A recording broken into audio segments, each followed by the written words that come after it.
আসসালামু আলাইকুম সমস্ত ভিউয়ার্সদেরকে। এটা দেখতে পাচ্ছেন নারকেলের ছাইটা। কিছুদিন আগে আমি এটার থেকে নারকেলের দুধ বের করে রেখেছিলাম, ভাত তৈরি করেছিলাম, ওটা তো দেখিয়েইছিলাম। এটা সেটা ফেলে দেবে না। আমি ফ্রিজে রেখে দিয়েছিলাম। এগুলো এই যে কিছু কিছু শক্ত শক্ত হয়ে গেছে। এটা না আমি আগে জানতাম না, আমি আগে ফেলেই দিতাম। তো এখন আমি এইবারে ফার্স্ট আমি ভাবলাম, ভেবে দেখলাম যে এত দাম নারিকেলের, ফেলে দেওয়ার থেকে ভালো এবার একবার এইরকম করে দেখি। এই যে 1 কাপ দুধ, এই যে দুধটা রেখেছি, কারণ দুধটা সমস্তটাই এটা থেকে বেরিয়ে গেছে। এটাতে আর দিয়েছি মিল্ক মেড দিয়েছি, আর এটাতে শুকনো দুধ দিয়েছি, চিনি দিয়েছি, ঘি দিয়েছি, আর 2টো এলাচ দিয়েছি। তো এগুলো আমি দিয়েছি। আগে আমি ফেলে দিতাম, জানতাম না। এই যে 2টো এলাচ, এই 2টো এলাচ দিয়েছি। এলাচ দুটোকে আমি একটু হালকা থেতো করে নেব। থেতো করে নিয়ে তারপরে দেবো। এই যে থেতো করে নিয়েছি, আমি থেতো করে নিয়ে দেখাচ্ছি। এলাচ 2টো দিয়ে দেবো। আর আমি এখানে এই তাওয়াটা গরম হয়ে গেছে, কড়াটা, ননস্টিকের প্যানটা, এটাই আমি নারকেলটা দিয়ে দিচ্ছি। এটা দিয়ে আমি খানিকক্ষণ নাড়তে নাড়তে দুধটা দেবো, আর একটু কালার হওয়ার জন্য আমি একটু গুড় দেবো। গুড় তো শীতকালে সবার বাড়িতেই থাকে, একটু গুড় দিয়েছি আমি। গুড়টা দিলে একটু ফ্লেভারটাও ভালো হয়, কালারও আসে, আর সেন্টও তো আসেই। গুড়ের যে কোনো গুড়ের, খেজুর গুড়ের তো সেন্ট আসেই যে কোনো এতে দিলে। তো আমি আগে যেটা বলছিলাম ফেলে দিতাম, আমি এবারে ভাবলাম যে এত নারিকেলের দাম, ফেলে দেওয়ার থেকে ভালো যদি এভাবে একবার করে দেখি। এবার একবার করলে হয়তো জাস্ট একটু বেশি খরচাটা হবে। মিল্ক মেডটা অপশনাল, দিতেও পারো নাও পারো, এর বদলে শুকনো গুঁড়ো দুধটা বেশি করে দিয়ে দিতে পারো। তো মিল্ক মেডটা ছিল বলে আমি ওই জন্য দিয়ে দিয়েছি। এখানে 1 কাপ দুধটা আমি পুরোটাই দিয়ে দিলাম, আর এটা আমি মিল্ক মেডটা পুরোটা দিয়ে দিচ্ছি। দিয়ে এটাতে আমি একটু ঘি দিয়েছিলাম। কী জানি কেন মাঝে মাঝে ক্যামেরাটা আমার ভিডিও চালাতে চালাতে কী হয় জানি না, তো ওই সময়টায় অফ হয়ে গেছিলো। আমি থাক, আর করে লাভ নেই, চালিয়ে লাভ নাই। তো গুড় আর আমি চিনি দিয়েছিলাম, সবই দিয়েছিলাম, মিল্ক মেডও দিয়েছিলাম, শুকনো গুঁড়ো দুধও দিয়েছিলাম। তো এটা ফ্লেভারটা একদম পুরো যেমন হয় ছাইটা, নারিকেলের ছাই যেমন হয় ওরকম পুরোপুরি ওইভাবে করে দেখলাম। পুরোপুরি একদম ফ্লেভারটা ওই রকমই এসেছিলো, কোনো ফ্লেভারের মধ্যে কোনো তফাৎ ছিল না, কোনো অসুবিধাও হচ্ছিল না। খাওয়ার সময় যে মুখে ছাই ছাই মতো লাগছে, কোনো অসুবিধাও কিছু হয় না। একটু খেজুর গুড়টা আমি দিয়ে দিচ্ছি। এটা খেজুর গুড়টাকে আমি একটু পাতলা করেই ফুটিয়ে রেখেছিলাম জল দিয়ে, এত গাঢ় খেজুর গুড়টা ছিল। এটা একটা স্পেশাল খেজুর গুড় ছিল। দেখলাম যে একটু এই প্লাস্টিকের কন্টেনারে থাকার কারণে একটু দেখলাম যে কীরকম খারাপ খারাপ মতো হয়ে যাচ্ছে। আমি যেন একটু গুড়টাকে একটু জল দিয়েই ফুটিয়ে রেখেছি, ওই জন্য পাতলা পাতলা লাগছে। তো এটা আমি এখন গরম করে নিচ্ছি ভালো করে। এটাতে আমি এখন নেড়ে নেব। এটা নাড়তে নাড়তে এত সুন্দর হয়ে গিয়েছিল, দারুণ লাগছিল। আমি তার পরের দিনে এটা দিয়ে আবার ওই কী পিঠে বলে ওটাকে, আমার ঠিক মনে পড়ছে না, সরু চাকলির ভেতরে যেটা দেয় আর কি, ছাইটাকে দিয়ে যেই পিঠেটা বানায়, ওই পিঠেটা বানিয়েছিলাম। তো এটা নাড়ছি এখন, দুধটা অনেকটাই আছে দেখতে পাচ্ছ। এরপরে আমি আরেকটু দুধ দিয়েছিলাম, এই কারণে দিয়েছিলাম যে যদি কম হয়, সেই কারণেই আমি একটু ওই জন্য বেশি করে আমি যে এর তো নিজস্ব আর কোনো নারকেলের দুধটা আর কিছুই নেই, সমস্ত দুধটাই তো বের করা হয়ে গিয়েছিলো, ওই জন্য একটু বেশি করে আবার দুধ দিয়ে দিয়েছিলাম।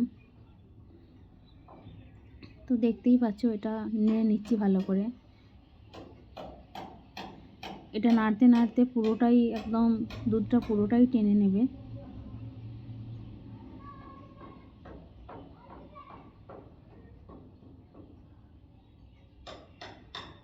দেখো, তারপরে আমি আবার দুধটা দিয়েছিলাম, ঘিও দিয়েছিলাম, আর একটু সামান্য চিনিও দিয়ে দিয়েছিলাম।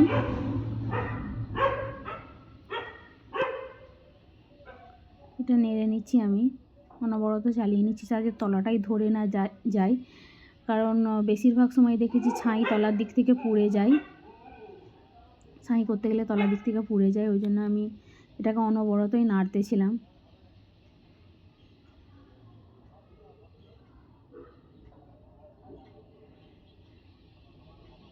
তো এটা থেকে এত সুন্দর স্মেল বেরিয়ে আসছিল, আমার আর এত ভালো লাগছিল ওটা, যেন মনে হচ্ছে এক্ষুনি পারলে সবটা খেয়ে ফেলি, এত সুন্দর স্মেল ছাড়ছে, দারুণ স্মেল ছাড়ছিল, দারুণ স্মেল, মানে বলে বোঝানো যাবে না, এত সুন্দর স্মেল ছাড়ছিল। এমনি নারকেলের ছাই থেকে খুব সুন্দর স্মেল ছাড়ে, প্লাস এতে আবার মিল্কমেড পড়েছে, আবার খেজুরের গুড় পড়েছে, দুটোতেই খুব সুন্দর সেন্ট হয়, আরও ওই জন্য সেন্ট ছাড়ছিল।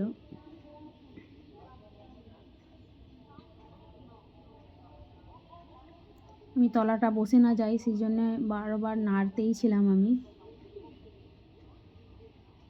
দেখো অনেকটা কালার এসে গিয়েছে, আরও কালার আসবে, এটা যতটা দুধটা যতটা টানবে আস্তে আস্তে শুকনো হবে যত, তত দেখবে কালারটা আরও এসে যাবে।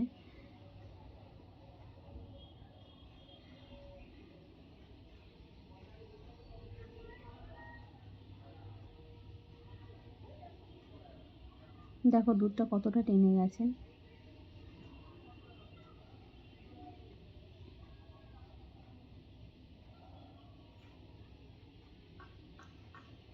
দুধটা প্রায় শুকিয়েই গেছে, টেনেই গেছে।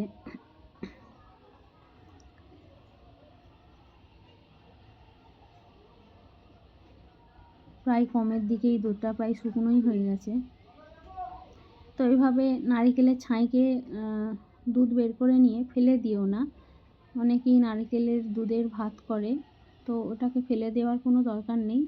একটা কন্টেনার বা কন্টেনারে স্টোর করে রেখে দিতে পারো। আমার এখানে হাত দিয়ে এটা পড়ে যাচ্ছিলো বলতে বলতে।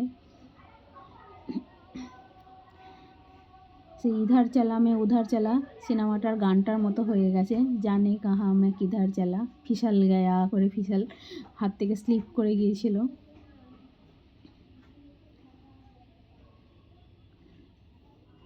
এটা দেখো প্রায় শুকিয়েই গেছে, এটা হয়েই এসেছে, আর বেশিক্ষণ না, এটা কালারটা পুরোটাই চেঞ্জ হয়ে যাবে। এই দেখো পুরো ঝরঝরে হয়ে গেছে এবং কালারও পুরোপুরি চেঞ্জ হয়ে গেছে। আর বেশিক্ষণ না, আর 1-2 বার নাড়লেই এটা হয়ে যাবে। তো এটা বেশিক্ষণ সময় লাগে না, হার্ডলি 15 থেকে 20 মিনিট সময় লাগে করতে, বেশিক্ষণ সময়ও লাগে না এটা করতে। তো এটা খেতে কিন্তু খুবই ভালো লাগে, বুঝতেই পারা যাবে না যে এটা থেকে নারকেলের দুধটাকে বের করে নেওয়া হয়েছে। এটা আমি যখন ঠান্ডা হয়ে গেছিলো একটা কন্টেনারে ভরে আমি ফ্রিজে রেখে দিয়েছিলাম, কারণ গরম গরম তো ওই প্লাস্টিকের কন্টেনারে তোলা যাবে না, ফ্রিজেও করা যাবে না। এটাকে আমি এবারে বন্ধ করে রেখে দিচ্ছি, বন্ধ হয়ে থাক, ঠান্ডা হয়ে যায় দিলে তখন আমি এটাকে ফ্রিজে তুলে দেবো।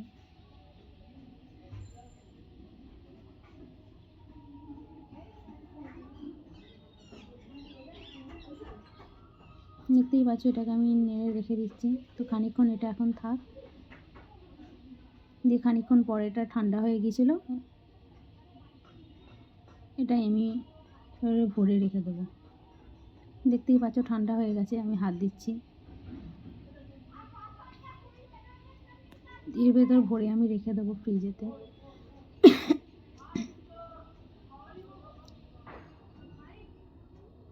টাটা বাই অ্যান্ড আসসালামু আলাইকুম সমস্ত ভিউয়ার্সদেরকে। এটা আর একটুখানি গাছে দেখে নাও, দেখে নেওয়ার পরে ভিডিওটা এটা শেষ হয়ে যাবে।